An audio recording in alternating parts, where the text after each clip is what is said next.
Some quarterback movement this last week as well, starting with the Steelers trading for Justin Fields from the Bears for a conditional 2025 sixth-round pick. The pick becomes a fourth if Fields plays 51% or more of the Steelers' offensive snaps this season. Can you imagine having this conversation 2 years ago saying, by the way, you'll be able to get Justin Fields and Russell Wilson for a conditional sixth and $1.25 million. Yeah, it's unbelievable. I mean, it's how fast their value can fall off. It's crazy. Yep. I think people are kind of confused by what they're doing. I think this is fantastic. Like, you've gotten two swings at a quarterback. For sure. Now, I don't really see there's any downside whatsoever. If there's like a turmoil in the locker room, just get rid of one of them. Right. Like, it doesn't matter. They did that with Kenny Pickett. Yeah. Literally. There's no opportunity cost whatsoever. And maybe Russ is good enough that he can steer this team to a 12-5 division with an improving offensive force. They made the playoffs with Kenny Pickett and Mason Rudolph last year. Yeah. Whatever you think of Russell Wilson and or Justin Fields, and a Trubisky cameo. Yeah. I mean, Trubisky was, by the way, was a 0 out of 10 last year. He was atrocious. Yes, those guys, Fields and Wilson, are absolutely a massive upgrade over what they had at the quarterback position last year. Now, I think the counter-argument would be, when I talk to people who are just fans of the league about why they don't like it, they're like, I would just rather have Justin Fields and just not have Russell Wilson there. But I think the fact that the team, like, it is a veteran team, it's a veteran defense. I think that for, guys like Highsmith and Cam Hayward and TJ Watt, like, I think they would like to have a veteran quarterback there like Russell Wilson, because maybe he is just good enough to get them where they need to go. And then you have the upside of Fields if anything goes wrong. Like, if Wilson's just bad for a month, all right, well, who cares? Get rid of him. I think it's a great move, because I think, to your point, like, Wilson is at this point, Wilson's like a league average quarterback. Yeah, maybe slightly, 7 out of 10. Yeah, maybe slightly below average. Like,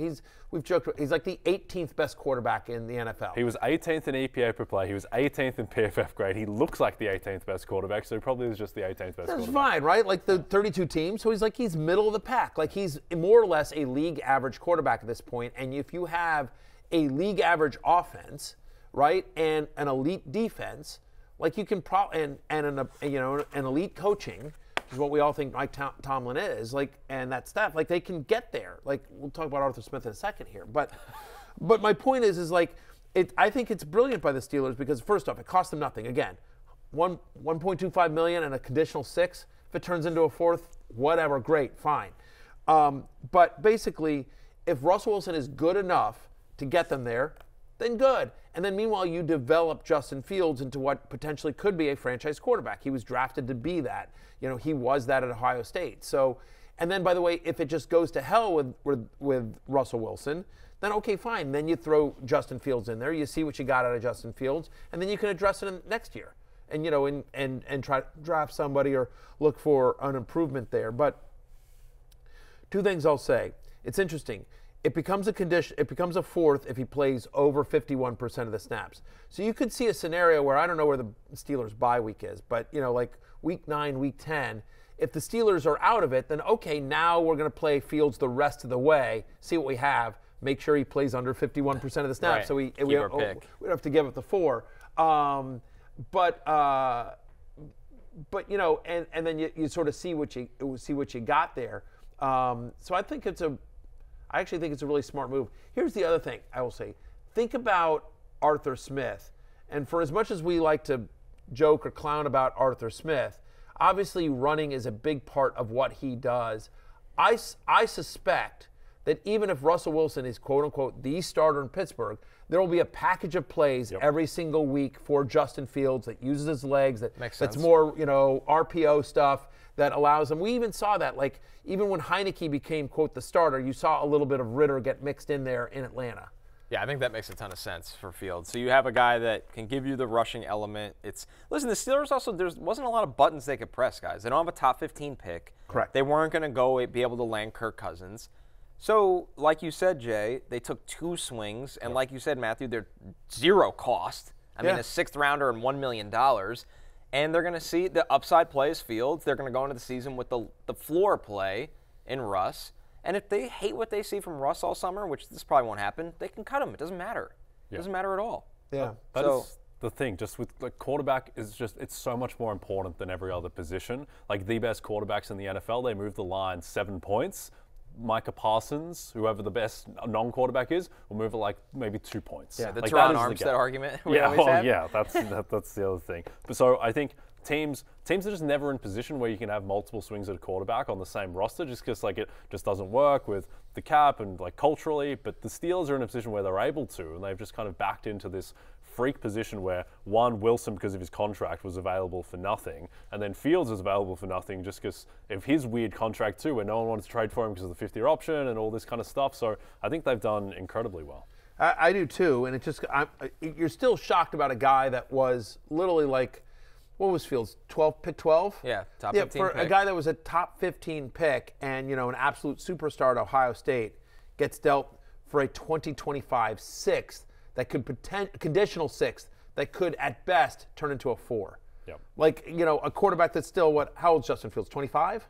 I doubt 24? it. It's probably 23 years old still. I mean, Who was going as like, QB 24, 6 in 24 fantasy sounds drafts right. last year as well. Well, that's the other thing. I mean, fantasy-wise, we're all hoping for Fields. Like, you'd much rather start, if you're playing fantasy, you'd much rather have Justin Fields as a starting quarterback than Russell Wilson. Like, if you knew Justin Fields was the starter the entire year for the Steelers, he would get drafted much higher than if you knew Russell Wilson was the starter the entire year for Pittsburgh. But on the flip side, you probably like George Pickens and whatever receiver they're about to draft better with Russ, right? Sure.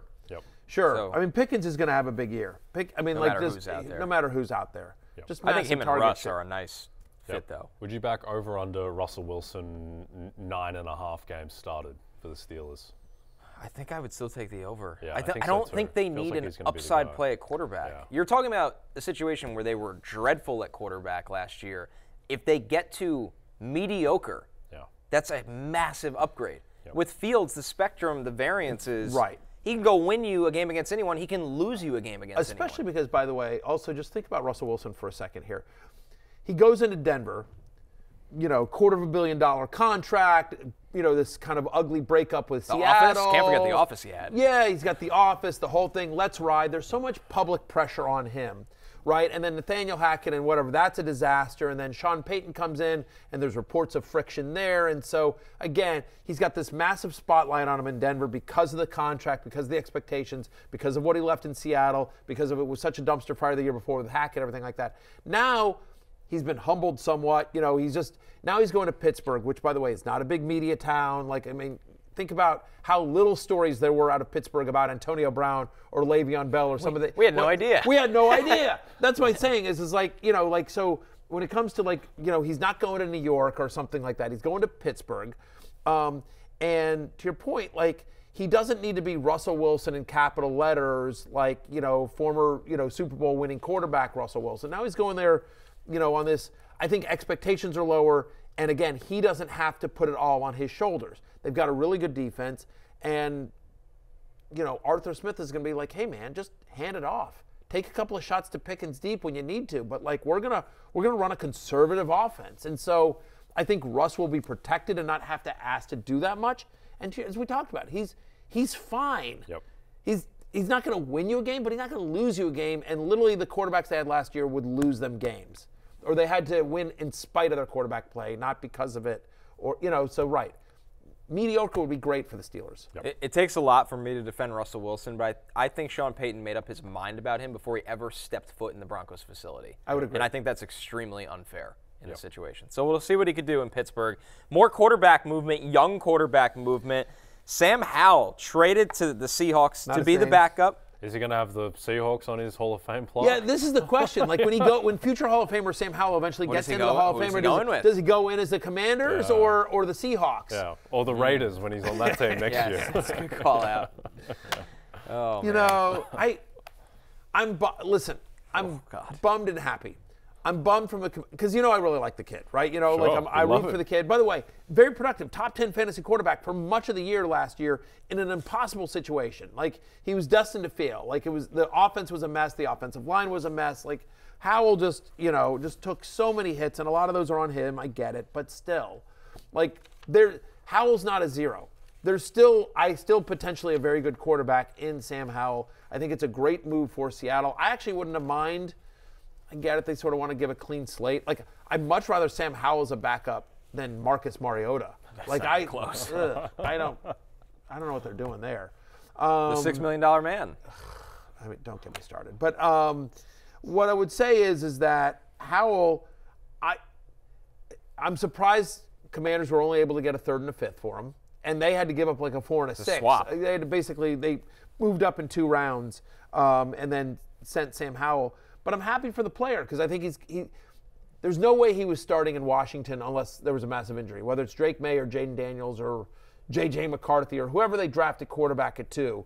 They're drafting a quarterback, and that person's going to start for Kingsbury and the Commanders. So he was never going to start. So now he's got a chance because John Schneider says Howell was not acquired to compete with Geno Smith, but I don't know. I feel like it feels like reading some of the stuff around it that, they sort of left the door open a little bit. I don't know what you guys think, but I think there's a scenario in which Sam Howell starts for maybe it's a 10% chance, but I don't think it's a non-zero chance. Feels like the Seahawks aren't just that enamored of Geno Smith, right? I mean, the contract extension they gave him tells you that. Yeah, which is kind of a little weird because he's played at a really high level the past 2 seasons, but I guess because he is older and I don't think there's any real upside left in Geno Smith. He is what he is. But the past 2 years, he's been better than Russell Wilson the past 2 years. Sure. He's a fine quarterback. I think if you have a better supporting cast around him, he can win. But I guess it's just another upside option behind him. He's a B. You know what I mean? And Howell's story is yet to be written. I mean, he was a guy that was at one point in his life considered a first round right. pick. He ends up dropping in the draft, but Howell's had some head scratching moments, but Howell's also had some really magical moments. There have been plays on the field this past year with the Commanders. There have been plays and throws where you're like, okay,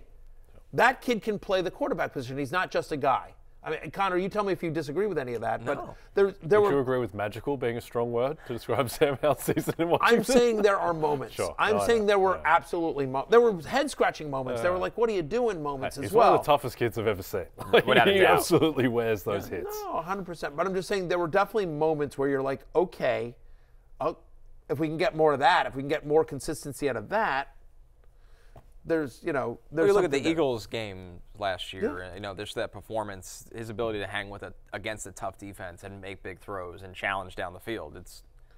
Can you dial in more consistency? Yeah, and can you get that internal clock? Because he takes too many hits and he takes too many sacks, and some of those aren't him. But I don't know. There's enough of a project there. Like, other than pedigree, what's the difference between him and Justin Fields? In terms of a wide range of outcomes, but I'm serious. Trade return tells you what the league thinks. Yeah. I mean, Sam Howell brought back a better return than Justin Fields. Yeah. Right Fields now. is faster. That's it. Pretty much. Fields is faster, but I mean, Howell's obviously very mobile. Yep. I'm just saying, one was a top 15 pick and one was a whatever fifth rounder or whatever. Look what Mac Jones went for. Yeah. I mean, the league is telling you what they think of Sam Howell compared to other guys that were taken in the first round. Kenny Pickett. First round. All these guys were first-round picks, and they were literally given away. Zach Wilson might be cut. Yeah. Hey, it's hard to keep your job in the NFL for a full season, no matter what the situation. He basically did it till he got hurt at the end. I mean, Mac Jones couldn't do it in New England, despite everything that was going on there. I couldn't do it. Yeah. That's why I'm here with you guys. Yeah. Yeah. Exactly right. That's right.